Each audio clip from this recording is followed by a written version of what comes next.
थोड़ा और भी चलो। अस्सलाम वालेकुम, नमस्कार, जय हिंद।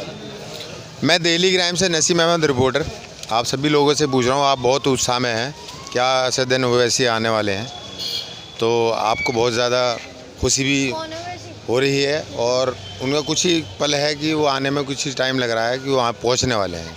तो मैं आपसे जानना चाहता हूँ, आपका क्या नाम है? मोहम्मद अजमल। मोहम्मद अजमल साहब, सर आप इस पार्टी में क्या सपना देखते हैं? देखिए, सपना नहीं है एक्चुअली में, यहाँ पे इतना ज़्यादा हम पिछड़ गए हैं। ये जो एमएम पार्टी है, जो उत्साह आप देख रहे हो, ये एक उम्मीद है। ये हमारे आने वाले भविष्य की उम्मीद लेकर आ रहे हैं, जो वैसे साहब कुछ देर में यहाँ पे आने वाले हैं। तो एक हमारे अंदर एक उम्मीद जागी है कि हमारी आवाज़ को असेंबली उठाने वाला भी कोई है। अब जी, अभी तक के क्या हो रहा था, जितनी भी पार्टियां जो हमारे विधायक साहब जीत के जाते थे, तो मैं अपने आकाओं के अंडर में काम करते हैं, ठीक है। उनको जितना बोला जाता है कि आपको ये बोलना है असेंबली में, केवल वही बोल पाते हैं, हक की आवाज़ कोई नहीं बोल पाता। आप उनकी बात नहीं कर पाते कि जिसको जो वंचित समाज है, जी अल्पसंख्यक लोग हैं, उनकी आवाज़ उठाने वाला कोई नहीं है। मुस्लिम तादाद की आवाज़ उठाने वाले कोई नहीं है। केवल वोट लेने वाले सब है, लेकिन मुसलमान का नाम लेने वाला कोई नहीं है।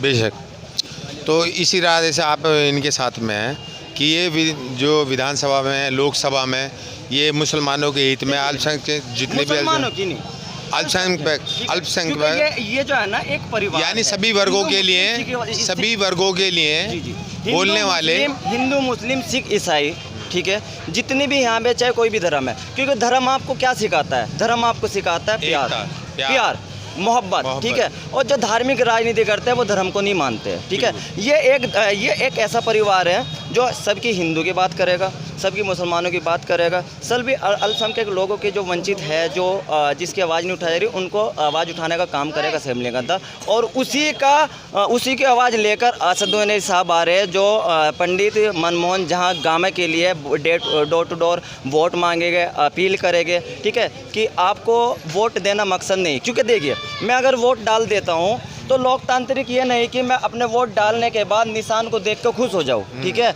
अगर सरकार हक की बात नहीं कर रही है, उंगली दिखाकर सवाल करना भी मेरा लोकतांत्रिक अधिकार है। बिल्कुल। मैं जनाब से बात करूँ। अस्सलाम वालेकुम, क्या नाम है आपका? मेरा नाम मुर्तज़ा पाशा कादरी है जी, और 2014 से मजलिस इत्तेहादुल मुस्लिमीन से मैं जुड़ा रहा हूँ। और पश्चिमी उत्तर प्रदेश में नहीं, पूर्वांचल में भी हमने बहुत से दौरे किए हैं और जनसभाओं को संबोधित किया है।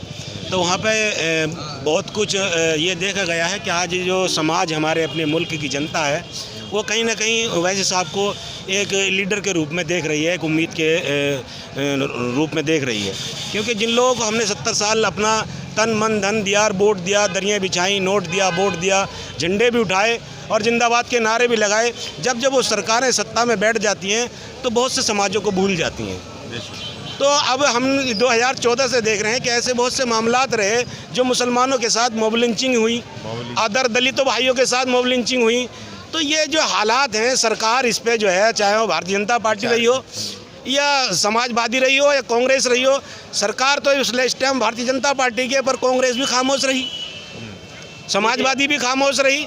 वोट तो इन लोगों ने हमारे लिए 70 साल से, हमने केंद्र में 60 साल इनको कांग्रेस को राज करा दिया, मुसलमानों ने राज कराया, दलितों ने राज कराया। अगर इन दोनों के साथ इनको सम्मान नहीं मिला, रोजगार नहीं मिला, शिक्षा से भी दूर रखा गया, तब हमारे समाज में भी लोगों में एक जो है सोच जाग रही है कि हमारे बीच में एक लीडर बैरिस्टर जनाब असदुद्दीन ओवैसी साहब हैदराबाद से चलकर उत्तर प्रदेश में 2000 किलोमीटर की दूरी पर आ रहे हैं और अपनी कौम को जगाने का और मजलूमों को जगाने का काम कर रहे हैं। तो एक उम्मीद की किरण जाग रही है नौजवान अपनी कौम के सभी कौमों को जगाने के लिए और आ रहे हैं। वो तो सभी के लिए आ रहे हैं, सभी के लिए आ रहे हैं, उसमें कोई बचेगा। देखिए, मेन चीज़ ये है कि आप राम मंदिर पे हर बार या मंदिर मस्जिद पे हर बार वोट नहीं ले सकते, ठीक है। क्यों नहीं ले सकते? क्योंकि अभी तक का कोई विकास आपने टेलीकास्ट कर रहे होगे, कौन इंसान विकास के दम पे वोट मांग रहा है? क्या राम का विकास है केवल? क्या मस्जिदों का ही विकास है? ठीक है। आप क्राइम की बात नहीं करेंगे, क्राइम कितना बढ़ रहा है? पिछले 5 साल में 3,40,000 केसेस और ज़्यादा बढ़ा है, जिसको आप कह रहे हो कि क्राइम कंट्रोल किया गया है, ठीक है। हमने वो भी देखा है जो हथारस में कांड हुआ है, ठीक है। हमने वो भी देखा है कि हाथरस में कि एक हिंदू धर्म में रात को अंतिम संस्कार नहीं होता है, रात को अंतिम संस्कार किया जाए, माँ बाप को नहीं मिलने दिया गया। तो ये क्या है? पुलिस द्वारा, प्रशासन किसकी थी? राज्य सरकार के कहने पर ये सब चीज़ें हो रही थी। दूसरी चीज़ ये है कि आप अनएम्प्लॉयमेंट डेवलपमेंट देख लीजिए, ग्रेजुएशन स्तर ये है, पहले 2.1 था और अब जो पहुंच गया है 5.6, 12th ग्रेजुएशन कंप्लीट, अनएम्प्लॉयमेंट पहुंच गया है। विकास की और रोजगार के बारे में कोई बात नहीं कर रहा है, ठीक है। तो हम चाहते हैं रोजगार, ठीक है। राम मंदिर मस्जिद आपको रोजगार नहीं देगा। आप मस्जिद में आप जाइए, बहुत से मुसलमान भी कहते हैं कि मस्जिद बननी चाहिए थी। मस्जिद जो है वो आबाद नहीं हो रही है, 5-5 नमाजी पूरे खड़े हैं यहाँ पे। तो जो मस्जिद है उसको तो आबाद करो आप। मंदिर जो मंदिर हो रहा है, मंदिर में कोई माथा टेकने के लिए तैयार नहीं है, तो जो मंदिर है कम से कम उसको तो पहले आबाद करो। तो मेन चीज़ राम मंदिर नहीं है जो नहीं चलने। ये तो प्रेयर हाउस है ना सारे। जी जी, प्रेयर हाउस है, इससे बिजनेस से लेना या नौकरी से लेना देना कुछ नहीं है। ये तो प्रेयर लेकिन हाउस मैं है आपको जो जिसको क्वेश्चन मानना है। इसलिए कर रहा हूँ और इसका आंसर इसलिए दे रहा हूँ कि हर बार राम मंदिर मस्जिद पे चुनाव हुआ है, रोजगार पे कोई बात नहीं कर रहा है। आप आर्थिक स्थिति को कैसे सुधारोगे उसकी बात नहीं कर रहा है। किसानों की 2 गुना आय किस तरह होगी उस पर आप बात नहीं कर रहे हैं। हमारी इनकम डबल किस तरह होगी उस पर आप बात नहीं कर रहे हैं। तो बात आपको उसकी करनी होगी, किसानों की आय 2 गुना किस तरह होगी, अल्पसंख्यक समाज के साथ किस तरह सबको बराबरी का हक मिलेगा, बराबरी का हक मिलेगा जो वंचित रह गए हैं, ठीक है।